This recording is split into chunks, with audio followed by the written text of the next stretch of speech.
We will start in about 1 minute.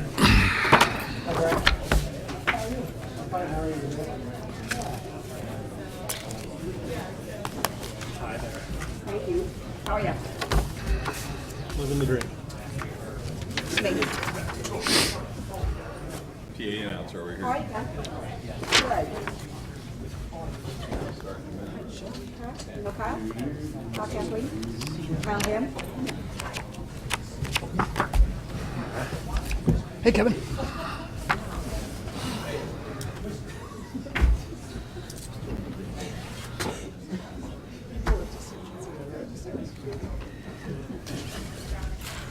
said, yeah, bring the guy. Kyle. I just went, that's him. Oh, good. Or did he put the water out last I night? put the water out tonight. Yeah. We decided when we get water, it's a long meeting. When we don't, we're supposed to not ask any right. questions and leave. That's right. We get water when we know it's not a 10-minute meeting. Yeah. Have some of that water.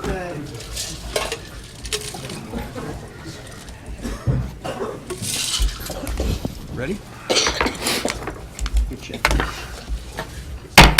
Call to order a public hearing on the proposed annual budget for the Town of Normal fiscal year 2015-2016. Please call the roll. Mayor Kus? Here. Mrs. Reese? Mr. Preston? Here. Mr. McCarthy? Here. Mr. Preston? Here. Mr. Scott? Here. Ms. Gaines? Here. Is there anyone wishing to speak on the proposed annual budget for the Town of Normal fiscal year 2015-2016? Is there anyone wishing to speak on the proposed annual budget for the Town of Normal fiscal year 2015-2016? Yes. Please come forward.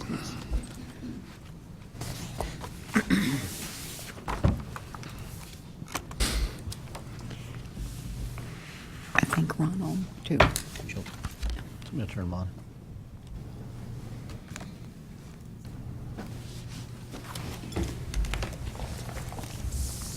And as usual, I need your name and address for the record. Thank you. My real name is Joshua Ray Schmidgall, and my address is 8 Timberline Drive in Fairbury, Illinois.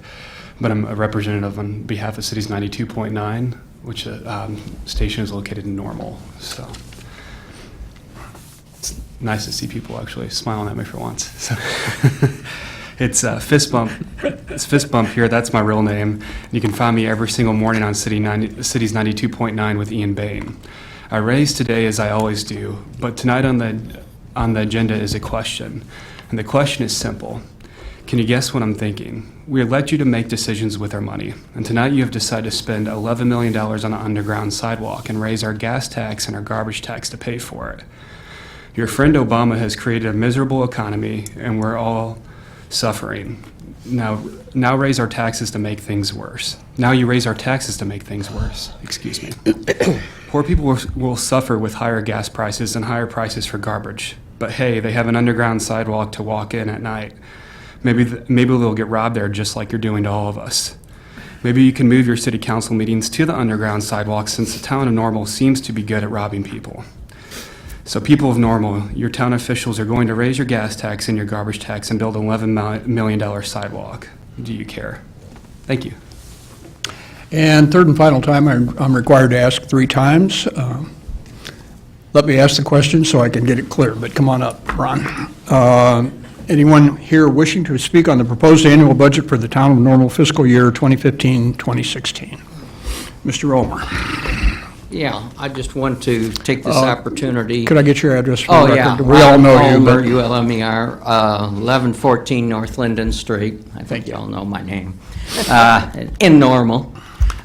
Just want to mention, when I saw the information in the papers and all lately, and I started doing calculations as an economist would, and then I decided, no, to talk about just one thing, what I call the elephant in the room with respect to all government budgets. It's not even what the it's the total cost of compensation for employees. If you look at the lifetime cost of hiring an employee, of having an employee, it is much higher for the public sector than the private sector. It's not necessarily, you see all these articles in the paper about what people get paid. Do they get paid more? Do they get paid less than people in the private sector?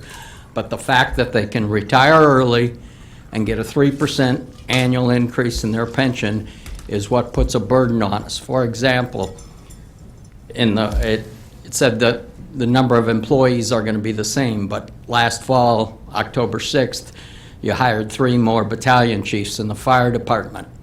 If you were to do calculations on them, those 3 people as a group will be paid a lot more in retirement than they will be paid while they're working for the city. Same as I did a back-of-the-envelope calculation, but I'm not going to bore you with it, actually on an Excel spreadsheet of a public couple that recently retired in Bloomington. One worked for the city and one worked for the county. They will collect many, probably millions more in retirement than they were paid because of the ages at which they're retiring. So when you hire someone, it's not what they get paid while they're here, it's what they get paid after they're here. And for example, I'm retired. I've talked to a lot of people that have retired from private companies. I have yet to find one whose pension goes up. Now, Social Security goes up, but that's a real COLA. And it's going up the last 6 or 8 years, slightly less than half the 2 years, 0, 1 year about 3.6. There's been 1 or 2 high years, several years, most years about half of the 3%. The problem is the private sector people who pay the taxes, work hard, just can't afford the lifetime costs of public employees and what it costs, like I say, over their complete time, when you throw in benefits and everything else. But, so my Social Security goes up a little bit some years. My pension will be the same even if I live to be 100. It will never go up a penny. So, and it's really based on COLA. And if they were based on COLAs, on the cost of living increase, fine. But we've abused that term in the state of Illinois. 3% fixed rate increase is not a COLA. That's all I have. Thank you. Anyone else? Motion for adjournment from the public hearing. So moved. Second. Please call the roll. Mrs. Reese? Aye. Mr. Fritzen? Aye. Mr. McCarthy? Aye. Mr. Preston? Aye. Mr. Scott? Aye. Ms. Gaines? Aye. Mayor Kus? Aye. The public hearing is closed. Call to order a regular meeting for the Normal Town Council for March 2nd, 2015. Please call the roll. Mayor Kus? Here. Mrs. Reese? Here. Mr. Fritzen? Here. Mr. McCarthy? Here. Mr. Preston? Here. Mr. Scott? Here. Ms. Gaines? Here. We'll begin with a pledge of allegiance. Our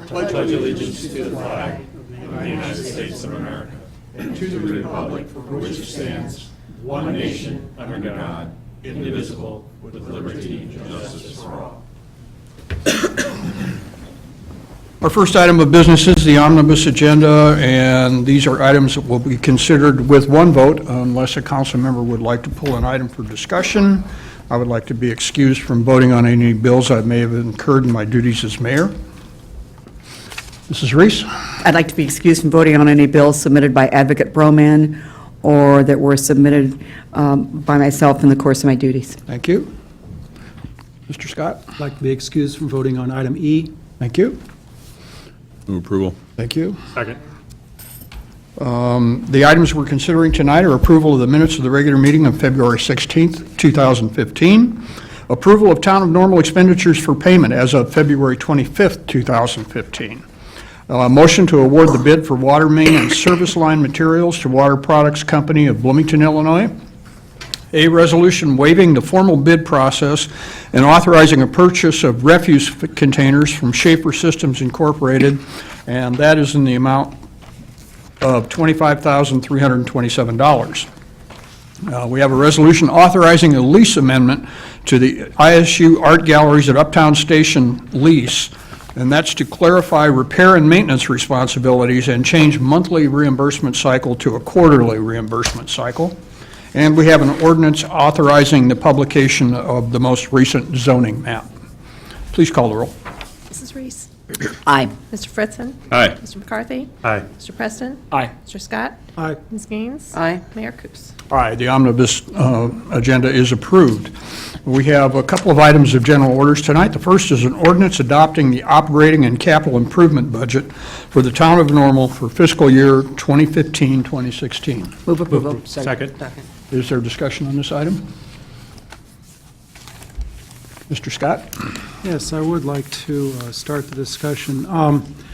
It's pretty clear that staff developed us a pretty much a no-frills budget, no major new initiatives, no additional full-time staff, and I know there was a significant amount of effort that was put forth in putting together this proposal for us.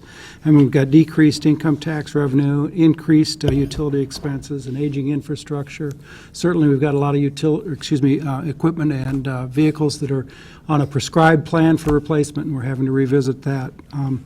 What I appreciate the most of what they did in putting together this budget is that they didn't make cuts around the edges. Rather, they looked at all programs that are mission critical, and they provided us with a plan that helps us to achieve our collective goals. So I just wanted to recognize staff for putting together a good budget for us.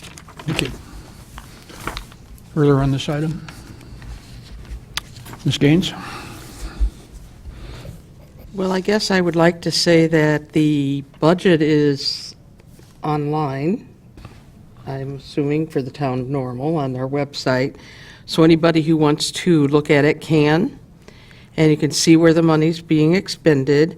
I just get a little worried sometimes when people come up and make statements that are false in order to get a little bit of publicity. And they're not telling the truth about the way the money's being spent and where the money's even going. Don't have their facts straight as far as the amount of money and taxes and all of that the town of Normal charges.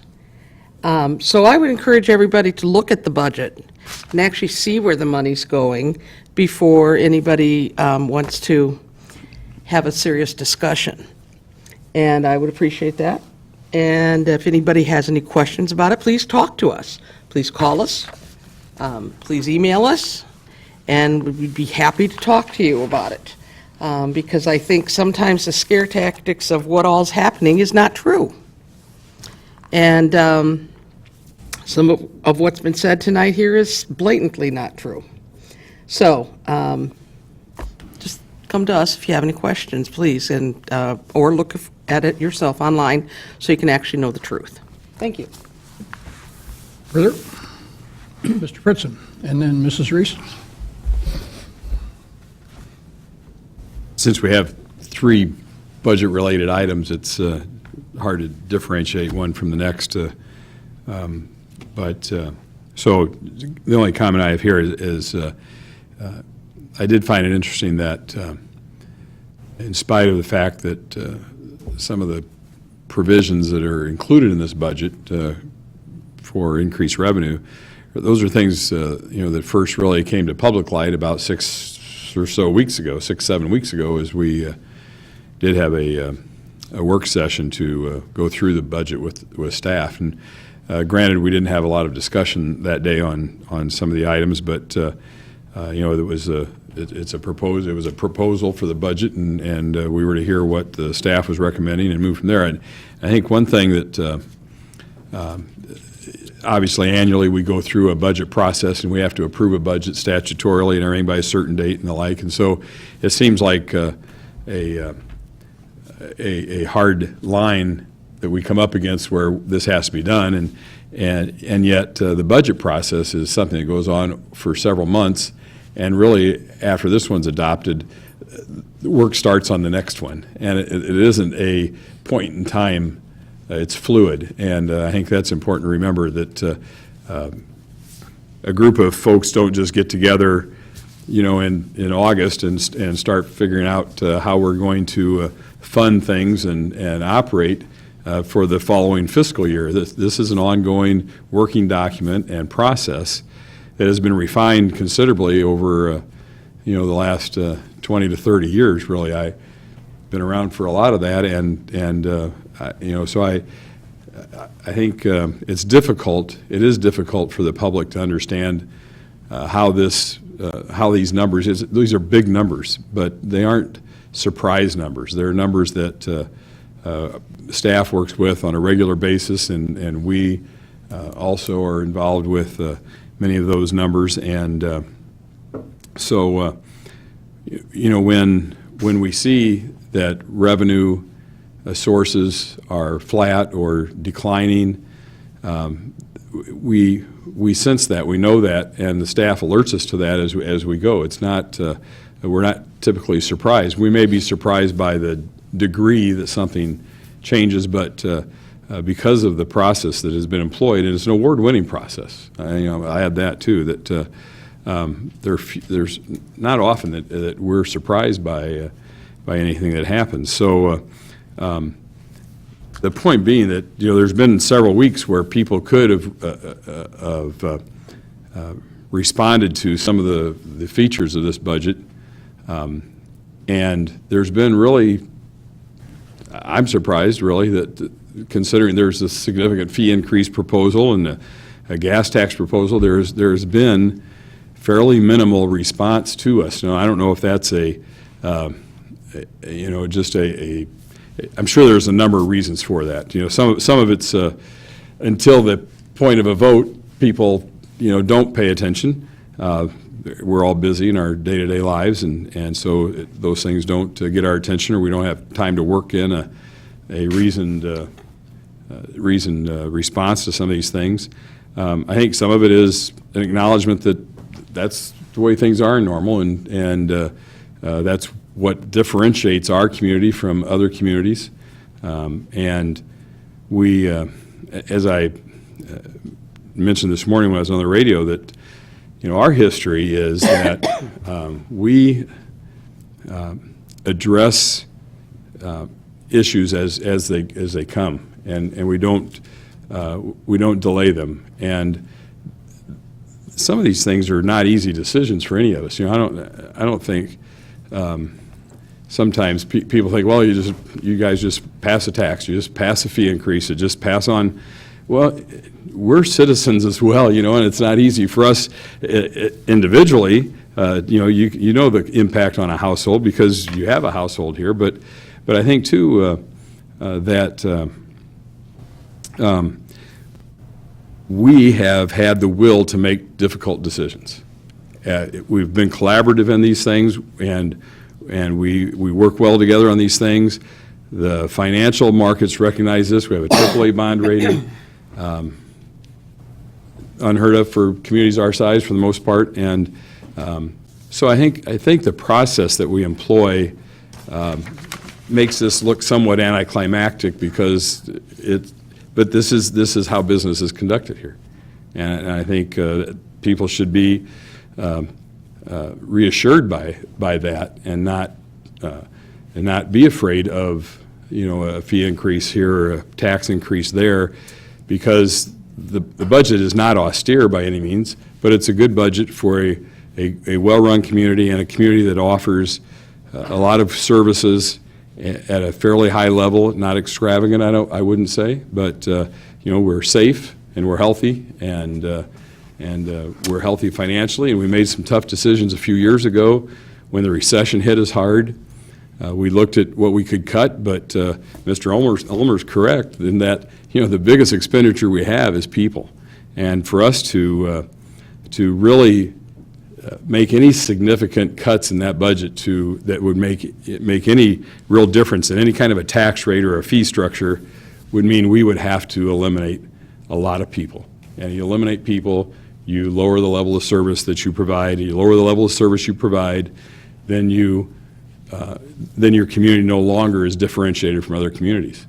And I think that's one reason things have been good for us in Normal, from a lot of in a lot of ways, from the federal government recognizing us, the state government, the building we're in today, the desire there is to locate in our uptown. We don't have any empty storefronts. So we have some that are opening up, but they won't be open for long.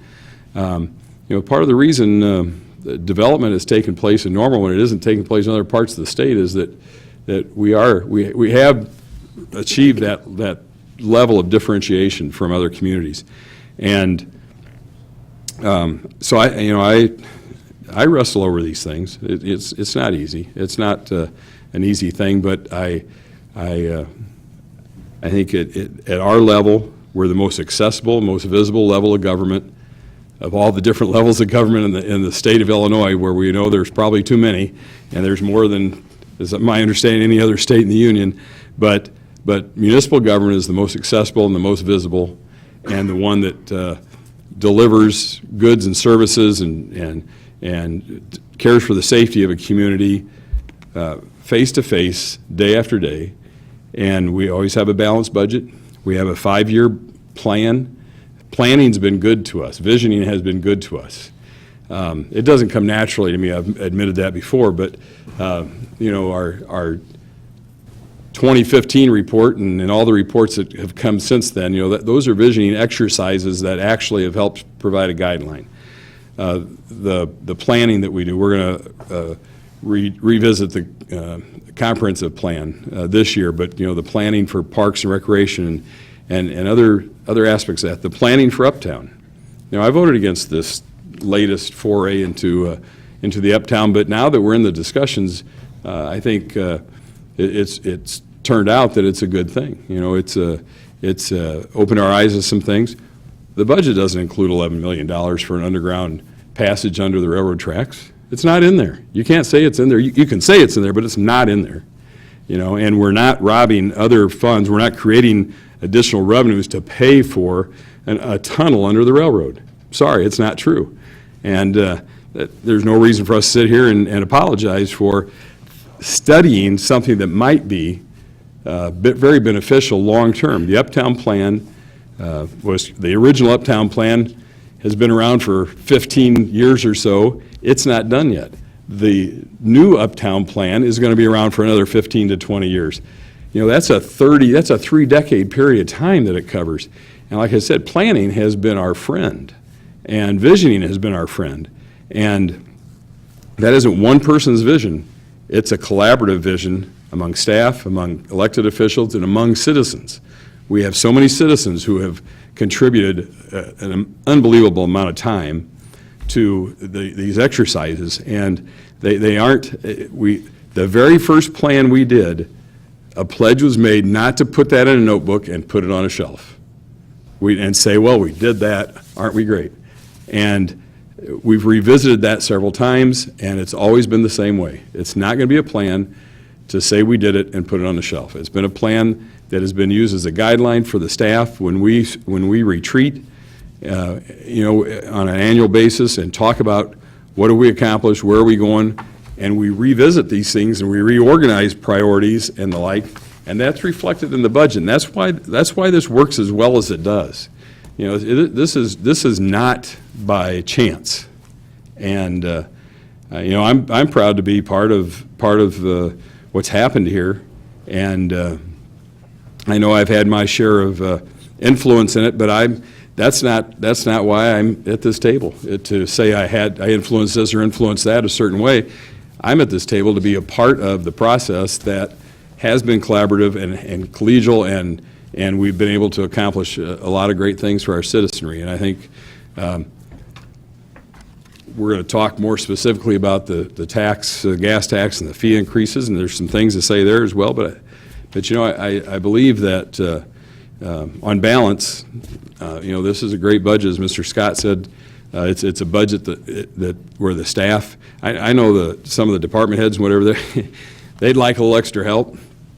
They would like to add some employees and whatever. But we rarely add employees in Normal, rarely, and because it is an expense, and Mr. Ulmer's right, but it's also a commitment. So when you add an employee, you're making a commitment to that employee, and so you don't want to add employees just for this, sake of satisfying some request, and then have the long-term cost, as Mr. Ulmer mentioned. But if you do add an employee, there's the other side of it, and that is I'm committed to that employee to provide a good place for them to work and a good working atmosphere and good compensation and benefits, and they're I've participated in some of those discussions about public employee pensions and whatever, and I'm in the private sector. I'm with you. I understand how that works. It doesn't work the same, but there are different factors in play here that aren't in play in private business as well. And I just do another thing that, one of the emails received some time ago talked about how the government needs to be run more like a business. And there are aspects of running a business that could be applied to government in a better way, probably in a more productive way. And I guess we're going to find out in Springfield that some of that works over the next few years. And I'm sure some of those things will work to our good. But the thing you got to remember about government is we are given the responsibility to provide for some things that are not profitable, that a private business wouldn't do. So you're right. Private business practices that should be applied to municipal government, that they say, well, a private business would go bankrupt if they operated like municipal government operates. Well, they probably would because they would be operating, having to provide things that they couldn't make a profit on. And so snow events, all these things, we have to respond to those things. The planning that we do to provide guidelines for private development to take place in an orderly fashion. There are a lot of things that happen on a municipal level that are not profitable in a dollars and cents way, but they're very profitable in how well a community develops, how well a community is run. And we do this exercise year after year, and our staff is on it and keeping us aware of things, weekly, not once a year when we don't get one big snapshot once a year, whatever. We get snapshots throughout the year, and so what may seem like kind of a just pass through vote sometimes to many people is not that way at all. And I just think people should understand that, be reassured that elected representatives are doing what they were elected to do. And sometimes that means making some decisions that are not very popular and in a populist type reference. But that's what we were elected to do. We weren't elected to put it off. If we put it off, it's not going to be easier. It's going to be harder, because sooner or later you come up against a hard spot where you do have to make a decision. I'd rather make a tough decision today than put it off, a year or 2 years or 3 years, when the decision not only will be more difficult, it'll be even less popular than it is right now. So some of the things we consider in this budget, and maybe in these next two items, are things that aren't very popular, but I think there are things that we have to deal with, and we accepted the responsibility to deal with it, so that's what we have to do. Mrs. Reese. Well spoken. As I was leaving work this evening at 5:30, I met a man who knew what we were going to do tonight, and he looked at me and he said, "No new taxes." Then he paused a moment and he said, "But do what you've got to do." And I think that kind of sums up the feelings of many of us, is we don't like the idea of new taxes, but he gave an awareness that you have to do what you have to do to provide the quality of life. And I thanked him, told him I appreciated the validation, and knew that we would do this. It wasn't a struggle just tonight, but lots of talk. So at least there was one person that was hearing and understanding what we're about, and I suspect that there are many others out there that understand this situation. This is not something to be taken lightly. It's not something just to put on the shelf. It's like the plans, but this is a real working document that all of us work from. And I appreciate the quality that goes into it and the decisions, the things that are not in it. We don't always know what's not in the plan. But there are a lot of things that would have been wonderful to have and do. They're simply not in the budget at this point. But some of the things that make quality of life good continue for us. So I appreciate the work that's gone into this. Do what you have to do. Thank you. Further comment? Mr. McCarthy? Not a lot to add to what my colleagues have already said, but just a couple of points really, or really one main one is to say that I appreciate that staff and administration have come to us with a budget that, where they've scaled back plans that we had for additional spending and held a few things back. And although Mr. Elm was right, we added staff, we also did a slight reduction in staff as well to help offset those. And I think those things get lost sometimes when we start to talking about the next two items, revenue, is the things that we do proactively to try to make those revenue enhancements minimal. And so I just wanted to say I appreciate that proactively staff's coming to us with those ideas creatively that don't necessarily affect our core mission, our core services on a day-to-day, week-to-week, month-to-month basis that affect the quality of life. But also want to say it's in terms of a budget discussion, right, that when we imagine the type of a conversation we could be having versus the conversation we are having. And the type of conversation we are having is that this isn't so bad. It's not what we had hoped for. Maybe we had to scale back on some things that we planned on, but it's certainly not austere, and it's certainly not devastating. Other communities are having much tougher discussions than we are. It is tough for us to do, and I know none of us take this very lightly at all. And I know each one of us have talked to people in town personally or over email about this, but I do appreciate the proaction and looking at ways to cut back, but not affecting the overall quality of what we do. Mr. Preston? Yep. For the sake of avoiding repetition, I'll be brief, but do want to share the sentiments of my colleagues up here at the table. First of all, and again, thank the staff. I know that this document is not an easy thing to put together, and there is a tremendous amount of work and time and tough decisions at the staffing level that go into this, and I think we're all very appreciative of the tremendous work that they do and how that makes our jobs so much easier and so much more, so much easier, right? And something that Mr. Fritzen mentioned is the value of planning and not getting surprises. And, as a follow-up to that, I think that is so crucial as we look at our budget and as we look at the items that we're going to be discussing here in just a minute, though I'll hold my thoughts for those until that time comes.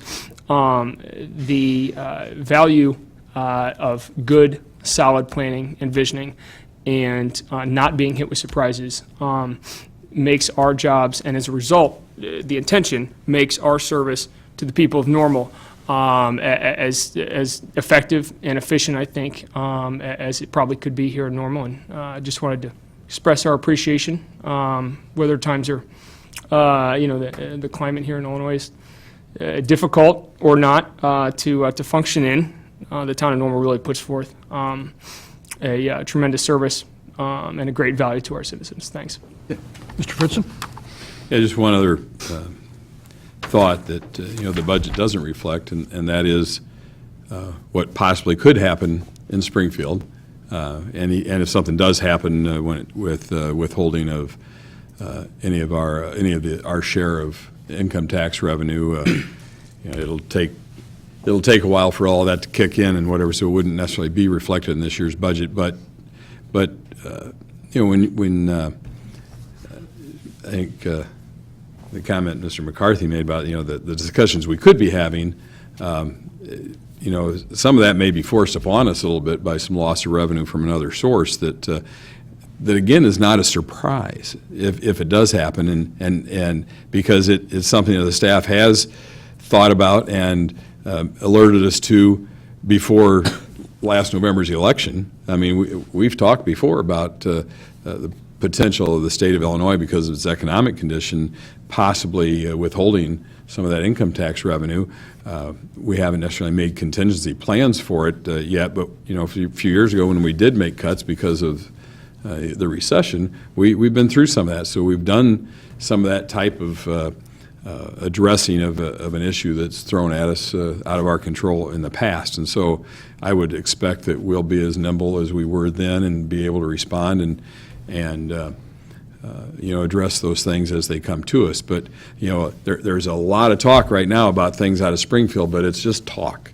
There's talk for a reason. There's talk in order to generate more talk and negotiation, and there are things have been called proposals that really are suggestions at this point, and proposals to me require some detail, and we haven't seen a lot of detail in some things. And so you know, we can wring hands over it and argue about it and get by, you know, have those partisan type discussions about those things, but those are way premature to have, and yet we're going to be in a much better position to respond than some other communities are, I know, because of how we've done things. I think we've covered pretty much the thought process that happened here. I would like to applaud Mr. Fritzen. You gave us a 10-minute overview of good municipal government, and you gave a peek into the minds of the people of what the thought processes and decision-making that goes on with this body. So I think you did it very succinctly and very well. Further on this, please call the roll. Mr. Fritzen? Aye. Mr. McCarthy? Aye. Mr. Preston? Aye. Mr. Scott? Aye. Ms. Gaines? Aye. Mrs. Reese? Aye. Mayor Cruz? Aye. The operating and capital improvement budget for the town of Normal is approved. Item 7 is an ordinance to implement a 4-cent per gallon local motor fuel tax within the corporate limits of the town of Normal with the effective date of July 1st, 2015. Motion approval. Thank you. Second. Thank you.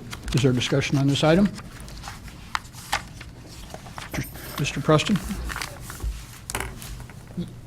You know what? You may have to come back to me. I just lost it. Hold that thought.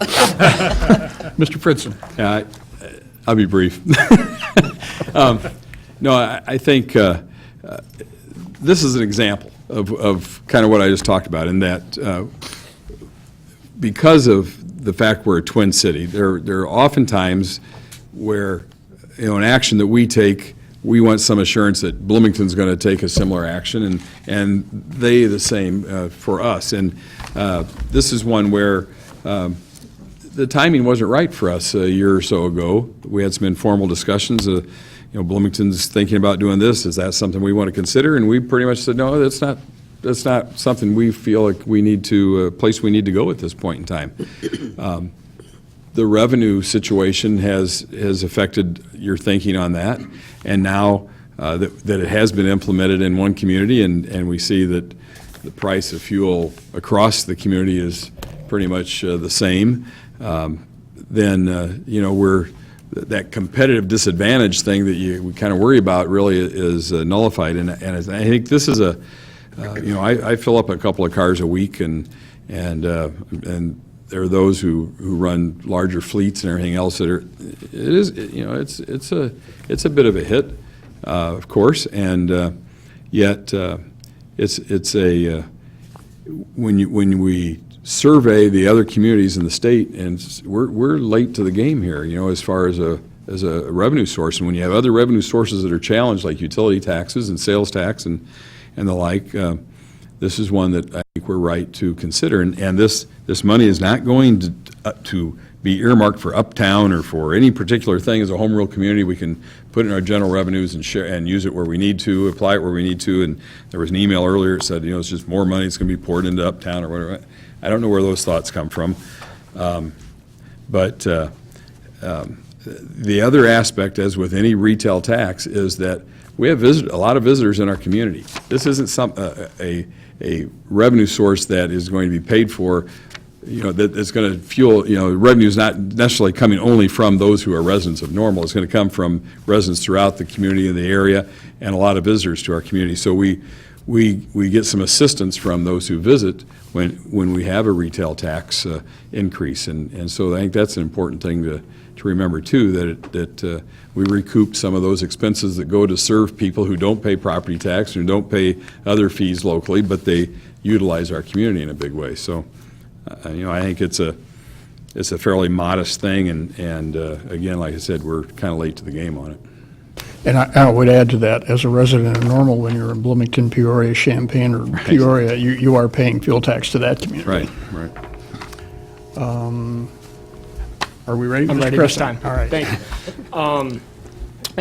you. Look, nobody likes increased taxes, and nobody likes new taxes either. While I don't, not necessarily a huge fan of the argument that we should do something because the guy next to us does it also, I do see value in this, and when I look at it kind of through the lens of being a usage tax, so to speak, informally, right?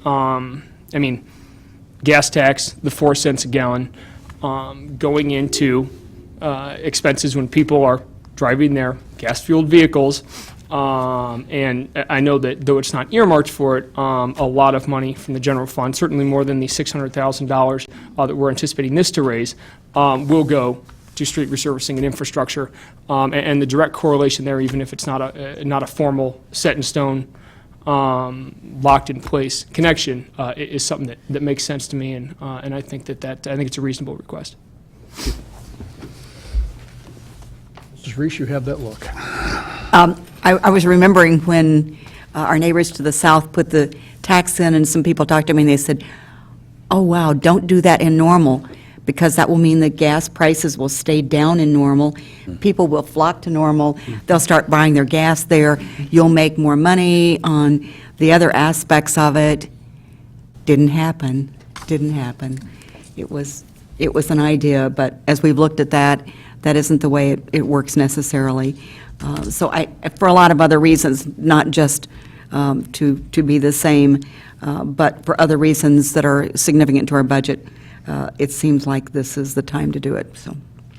Thank you. Mr. McCarthy? Not a lot to add other than to say I think this is an equitable way, a fair way to pay for infrastructure development. If you use it more, you're going to pay for it more. If you use it less, you're going to pay for it less, essentially. And although I know we don't have a statutory requirement, I'm not in favor of one either, but echo Mr. Preston's comments that I like the idea that we're using this money to, in some priority way, to work on roads and maintain our roads. I did get approached by somebody a couple of days ago when found out we were considering this, that provided a little bit of perspective that made me chuckle, and I'll share since we're talking about it, which is I wonder what people are going to, the comment was, I wonder what people are going to think about when they realize that the gas stations in both towns are charging the same.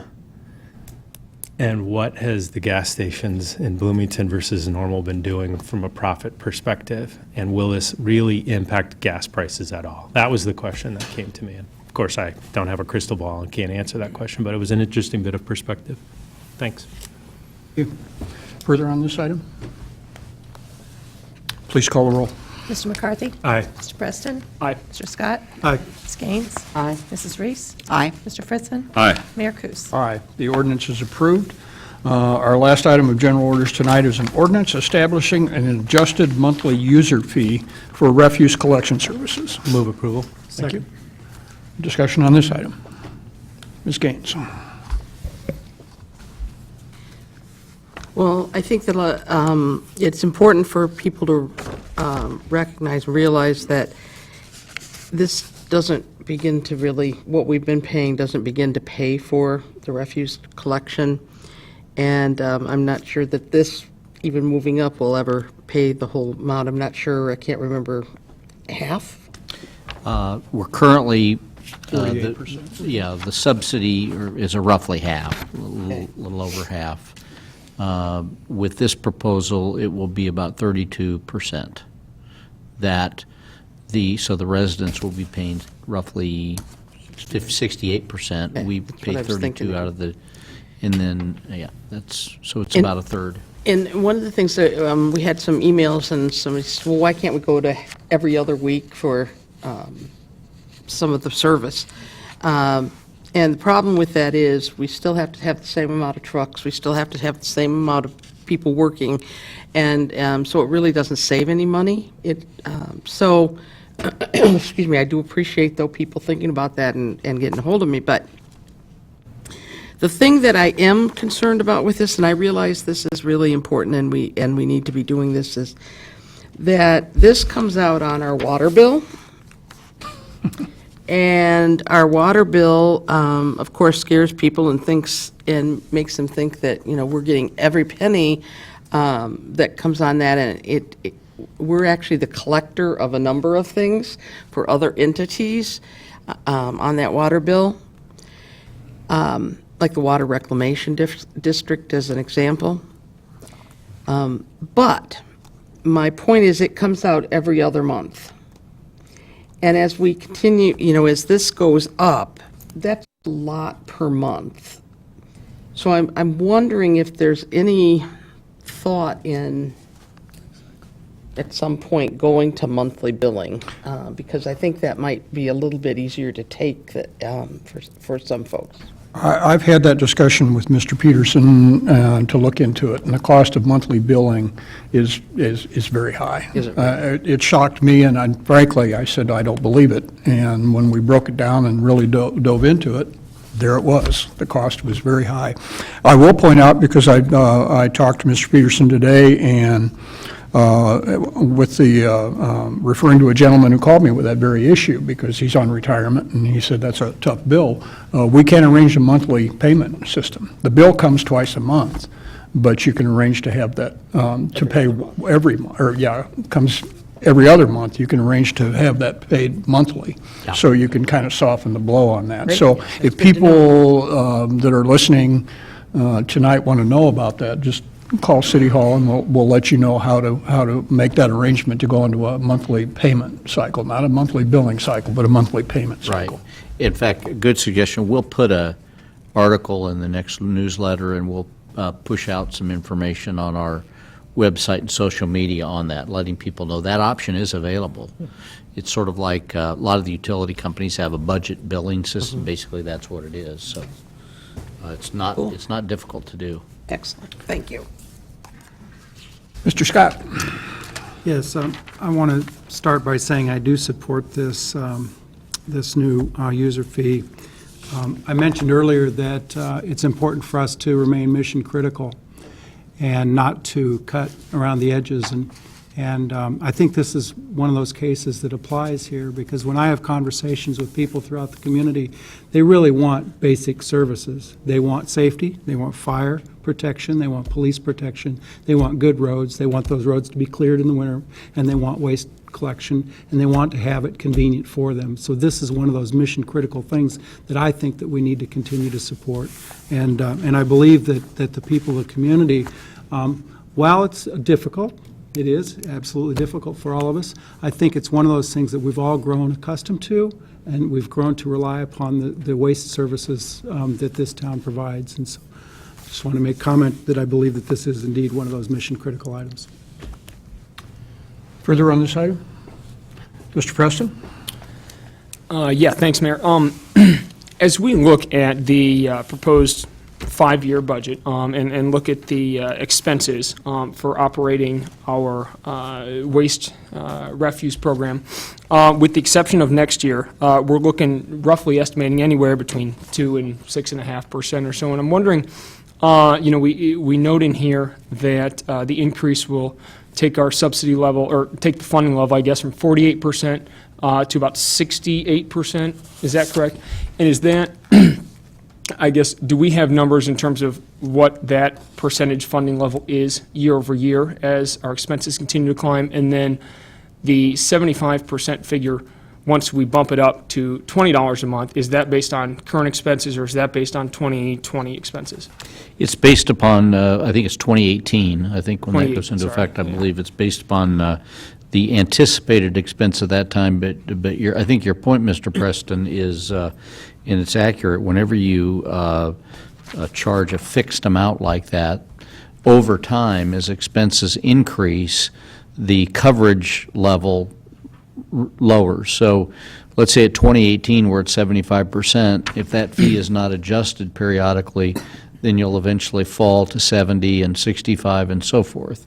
And that's why whenever you have a fixed fee like this, it's really necessary to occasionally review that fee to make sure that you're keeping pace with the cost of the service. So, which that's what we'll intend to do. But you're right, if you don't change the fee, then the coverage level decreases over time. Yeah, and I guess a follow-up with that in mind, is there a reason, any conversation, be it in meetings or in this session that I've been a part of, this has been the only option that we've entertained in terms of dealing with the funding gap and our need to kind of get a little more to operate the program. Is there a reason why alternatives haven't been part of the discussion? And one side note, I guess, to that, there are a lot of folks in this community who live in homes that are, one individual, two individuals, empty nesters. I live in a home where only two individuals are, and we provide a tremendous service here in the town of Normal, and I think that we can all probably agree that the amount of service we provide for the cost that we've been providing it for is pretty much second to none for comparable communities. But we're at a point now where that, unfortunately, is not as sustainable as it once was, which is why we're having this discussion in the first place. And I'm wondering, there are a lot of folks who maybe don't need and don't want, as a result, maybe to pay for every service that we provide. Bulky waste is one that comes to mind. I know the city of Bloomington will charge a flat fee, for instance, for folks who want to use it, and we offer it, and we'll offer tremendous service for those who want to use it, no question. We won't cut it for people who want to use it, but giving folks the option then, if it's not something that they need, to be able to choose, and as a result, not have to pay for it. And I didn't know, it's one of a number of examples. Didn't know why other alternatives, I guess, were not presented. This was sort of the only way the conversation's gone. Well, I think, the alternative we looked at was a reduced level of service that would be universal. Reducing the frequency of pickup for bulky waste, for example, or eliminating certain services would obviously save costs and allow us to continue to provide the service without a rate increase. We have in the past, I think it's been quite a while, where we've considered that sort of menu approach, where you pick and choose the services that you want. It's very complicated to administer, number one, where you may have 10 houses on the block and 3 of them want bulky waste and 3 of them want brush and 2 of them want landscape, and so it becomes cumbersome. A little easier if you just carve out one, but otherwise it becomes cumbersome. The other thing is typically you still have, there's not a lot of savings in cost, because you typically have the same driver in the same truck driving down the street. He's just only eligible to stop at 3 of the 10 houses as opposed to all of them.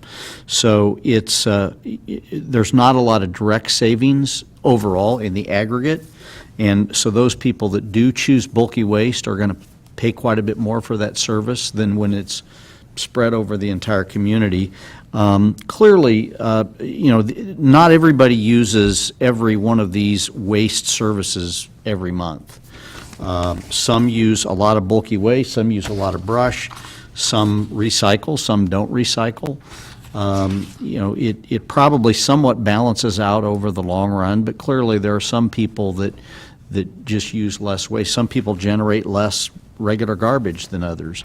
The cost, however, to stop and collect the garbage, particularly the way we do it now, is the same whether you have a full toter or whether you have a cart that's a quarter full.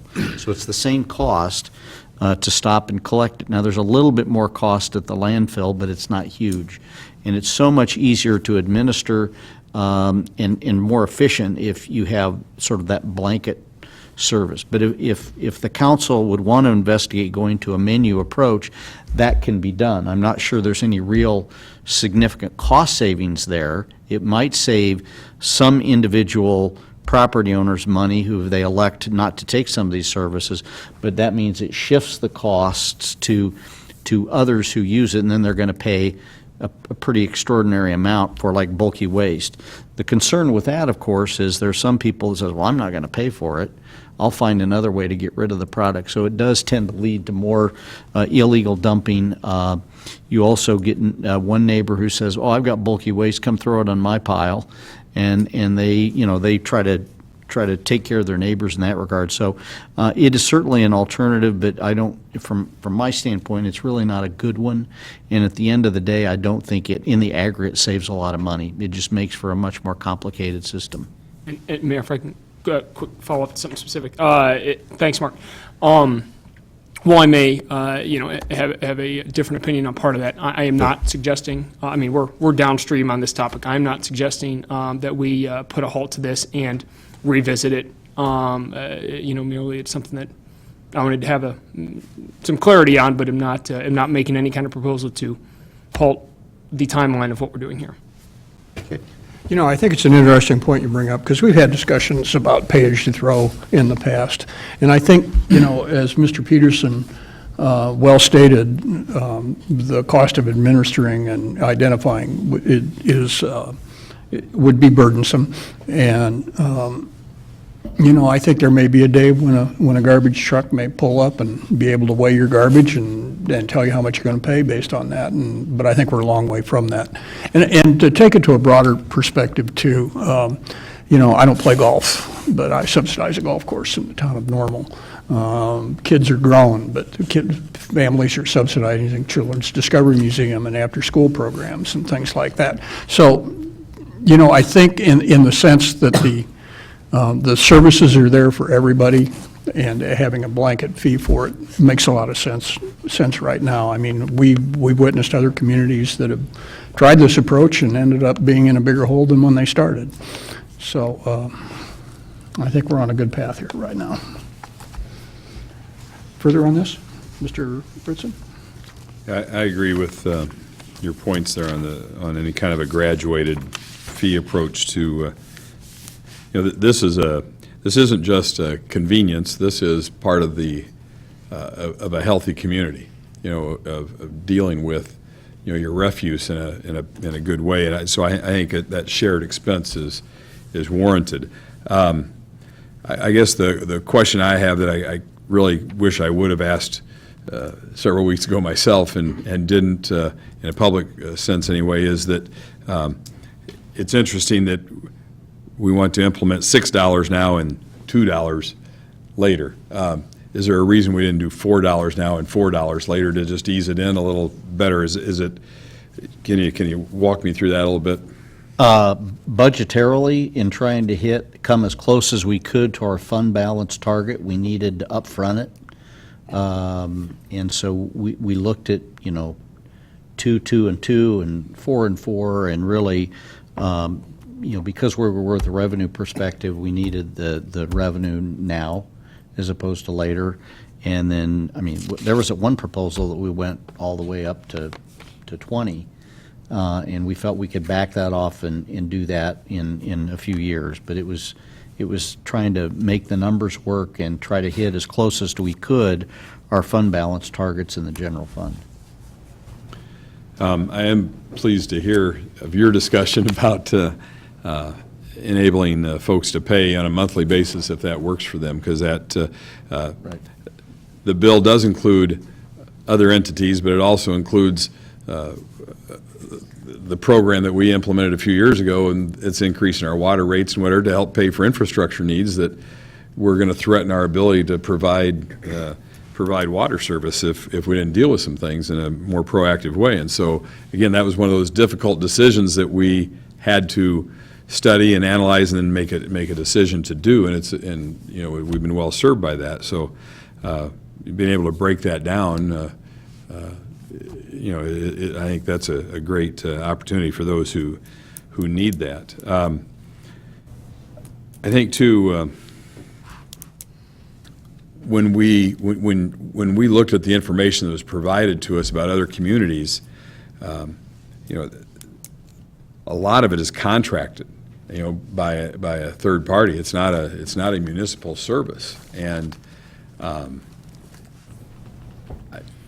I can't envision that, having grown up in Normal, and this is just the way it's been in Normal all these years.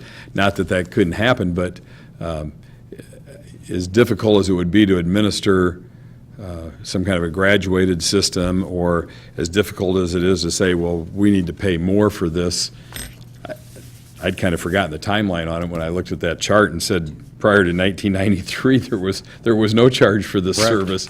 Wow, that's I don't really have remembering that exactly, but it would probably seem like a big deal to go to $5 a month at that time. But as difficult as those decisions are, and the administration of those things are, I can't imagine dealing with multiple contractors. There's one community, southeast of here that we're aware of where there are, I don't know, three or more private haulers that could be picking up garbage in the same block on the same day and whatever. And when I've mentioned that to people, they find that hard to believe as well. And so, again, it's this is what we have always done in Normal, and that's not always the best reason to keep doing it that way. But when you consider the alternatives and really seriously look at the alternatives, and you look at the comparable communities around, and you see how they do things, I think we'll just stick with how we do things here. And so biting off a little more up front is a little more difficult, but if people can break that down and budget for it on a monthly basis, those that need to, I think that's a great advantage. Mr. McCarthy? Just a couple of additionals. I decided I wanted to get a little bit more background, and so I talked to people I knew in two communities, one in northern Illinois, actually my hometown, of Des Plaines, to find out what they do, not as if they're a comparable community, but just how the municipality handles it, because I knew the municipality still handled it. And much like the research that staff uncovered, there's somewhat of an a la carte, primarily handled. Interestingly, there's a senior citizen discount. I'll talk more about that in a second, but even with the discount, it's above what we're planning to do with lower services, and there's some fee-for tack-ons for some of the things that are included. I also talked to a colleague in Colorado Springs who outsources, to your point, Mr. Fritzen, and although initially it was a relatively comparable cost, since the time that they had the costs of step up pretty consistently, and the customer service level's gone down to the point where you call if they miss your trash and they just don't show up till the next time they're scheduled. And so as we start to have those type of discussions, I think that's one point that we have to really consider, is that as a core service, and us responsible individually to the voters and to the public voice, is what's the recourse that a private hauler has to an individual residence or an individual homeowner to that? Is there really much recourse at all the homeowner has? And so I think that's an important thing that we need to consider here. In the aggregate, to the point of looking at, do we tier it? Do we a la carte it? I guess in the macro of that discussion, I'd be in favor or interested in having a discussion that reduces the total cost of operation. And so when we look at tiered system, we don't have to look too far to our neighbors to the south and find that some of their strategies aren't working, and they're much more costly than they anticipate to administer. And so although, to Mr. Peterson's point of reducing the cost for maybe an individual citizen or two or a handful, it adds cost to the system overall. And so that has to be borne by somebody. And so if we're looking at cost shifting, then maybe we look at ways to shift it to people that are in the most need, if we're going to look at cost shifting approaches, rather than ones that don't just add administration costs and don't really save the overall system money. Thank you. Further on this item?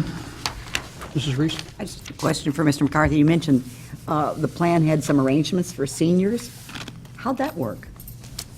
It's an application process the city of Des Plaines has, that if you're, I forget exactly what the age is, I think it's 65, you are able to apply for, you have to prove your fixed income. And apply for up to an 8% reduction in your refuge bill. Was that on the assumption that there was less trash going out, or less ability to pay, or? what I is didn't that? ask about the impetus of the program. I made the assumption it was because it's a fixed income opportunity, but I didn't ask that question. There could be a lot of people on fixed income. Thank you. Yeah. Further? Please call the roll. Mr. Preston? No. Mr. Scott? Aye. Ms. Gaines? Aye. Mrs. Reese? Aye. Mr. Fritzen? Aye. Mr. McCarthy? Aye. Mayor Kus? Aye. The ordinance is approved. That concludes our business here tonight. Before taking a motion for adjournment, are there comments or concerns? I have one after Scott gets done. Mr. Preston, you get priority over Mr. Peterson. All right, I'll take it. We talked a lot about our budget, obviously, for the last hour plus tonight. As many people know, I am a small business owner and do business in a couple different states. And, a lot of times when I am out of state and talk about what normal is like, it's kind of the in spite of. There are a lot of things that normal has and normal does that is kind of in spite of the fact that we are in the state of Illinois. And, one of the I guess compliments I would like to extend is how, certainly how people around this table, long before I joined the group, have operated and have functioned, as well as staff. And another aspect of that is how we have really great people who focus on economic development. And in an effort to not steal the mayor's thunder, I do want to just make a quick introduction. I know Kyle Ham is here this evening. He's the new CEO of the Economic Development Council. And on a personal note, I've had the privilege of working with him in a different capacity for about the last 4 or 5 years. And I think that, that whole, in spite of, Bloomington Normal has all these great things going for it, in spite of the fact that we are in the state of Illinois, is only going to continue to increase with Kyle's leadership at the EDC. And just wanted to welcome him here tonight. Peterson. Thank you. I want to, on behalf of all the staff here, thank council for your nice, kind words about the budget. It is a massive undertaking every year for the people in this room and a few in particular, but this particular budget, of course, coincides with our 150th anniversary. It was exciting. And at our staff meeting this morning, oh, and by the way, we will be submitting this budget for a GFOA Distinguished Budget Presentation Award, which Mr. Fritzen alluded to. It's on the second page of this budget, the award for last year. And Mr. Hune, at our staff meeting this morning, pointed out that if we receive this award, it would be our 25th consecutive budget award from the GFOA, which is kind of a big deal. And he had, and I borrowed this from him this evening, he brought this to the staff meeting this morning. This was just a few pages out of the that first budget that received an award, 1991-92. And I will note, the cover page that has the council, there's one person that is still here, and that's Mr. Fritzen, was at the council during that. And one staff member still listed, and that's me, but I was in a different line. Now, there are other staff that were with the organization, but they were not department directors, but all the other department directors have turned over. And I will tell you, this took a couple of years to get. Ron Hill worked very hard on getting this budget recognized.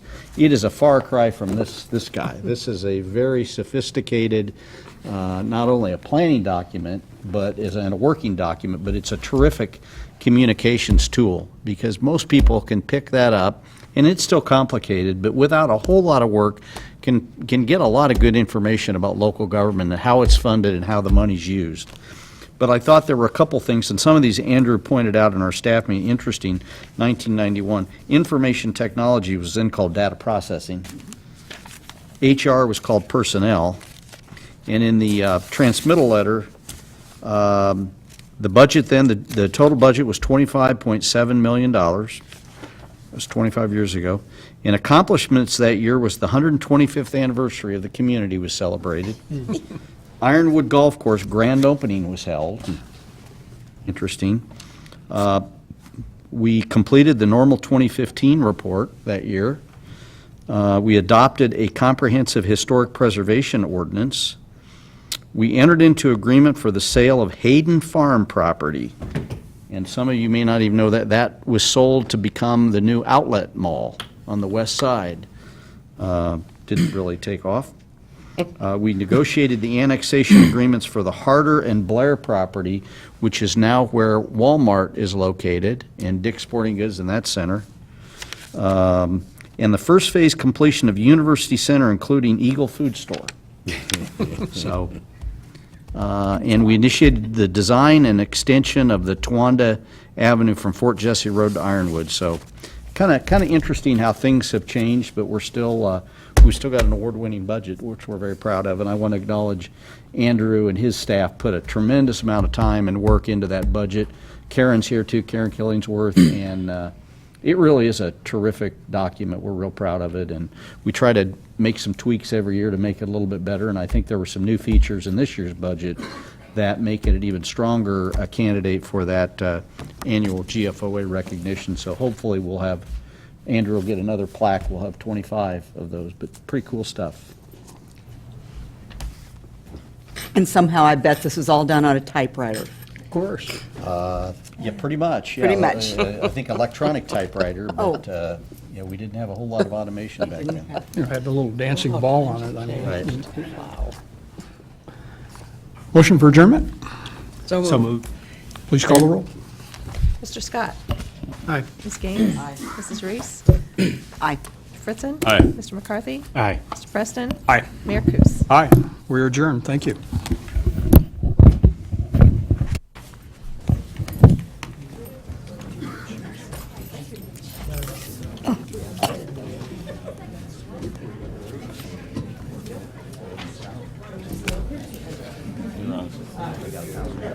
All your comments tonight, except for the one about the garbage. I grew up in Grange Park, I don't know if you ever heard of that suburb. Yeah. There were 3 or 4 different carriers, and so there was Some staff. Marketplace works, yeah, that's right. And so, I mean, you said you couldn't imagine 3 or 4 companies going up and down the street. Well, it's a pretty nice suburb. And so, you know, but it works. And then I lived in Decatur, and they have private companies, and it's franchised. The city gives a franchise to certain areas of the city. Now, I always had a good one. I had a private one owned by Todd, how you doing?